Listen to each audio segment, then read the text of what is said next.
I think that's business in general as well.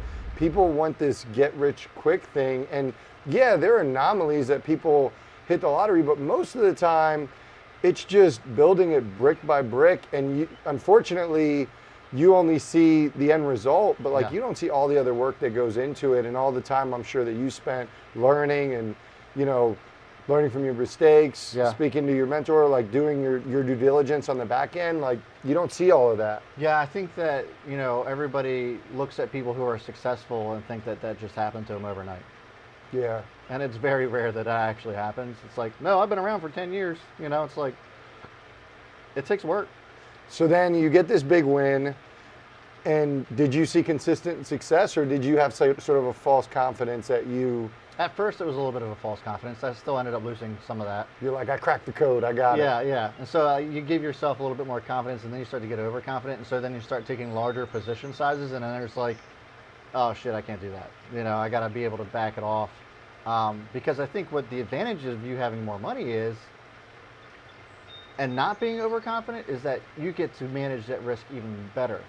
Because now, let's just say you got a $20,000 pot, now you can still take the same position sizes and diversify even more. Okay, that makes sense. And so that's where I think that you can really let that snowball, instead of just trying to take the 20 grand you won with and putting it into just one freaking position, especially in penny stocks. Like, it's so volatile, you don't know if it's gonna go or not. You can do everything you can do to so rather than larger positions, it was just more positions, keeping the same strategy. And that's how I've been able to find success. Everybody finds it differently, but being able to diversify my account is what's allowed me to grow it to where it's at today.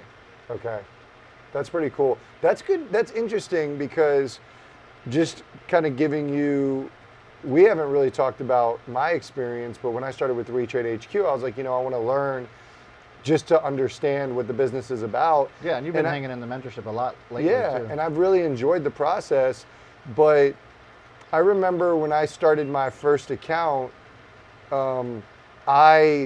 you had reached out to me because I remember I had NSPX, and I had like 8 positions, but one was NSPX, and you were like, yeah, man, NSPX jumped up. Like, did you get out? And I was like, no. And NSPX, I ended up losing. I said, you might want to. I said, just take some profit while you got it. And you're like, yeah, I'm good. But I also was taking really, really small positions, and I wasn't, you know, I didn't really have a strategy, but I didn't know at the time how common it was for people to lose their first account. And I really like what you said about the tuition. It's the tuition you pay. Not that you have to lose money or you need to be stupid about it, but when you look at it from that perspective, it's really an education you're getting. And if fortunately, I'm still on the initial investment I've used. I'm down, but like, I haven't had to start a new account.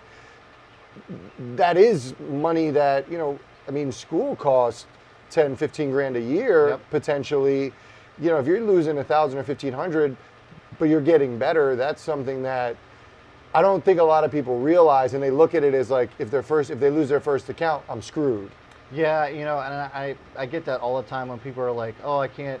So the thing that drives me crazy, okay, like, people come to me, they'll be, oh, well, if you're so good at trading, why aren't you giving it away for free? And there's a lot of reasons why I don't do that. First of all, we provide a ton for free.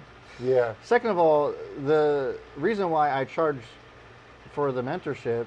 So people have skin in the game? Well, it's that, and you weed out everybody who's not serious about it. Okay. Yeah. You know? Yep. And of course, we use the revenue to help support WeTrade HQ, the platform. I mean, we really still haven't consistently paid ourselves through what we've made through WeTrade HQ, but it's to build the platform, to get it to get to more people, to help them out.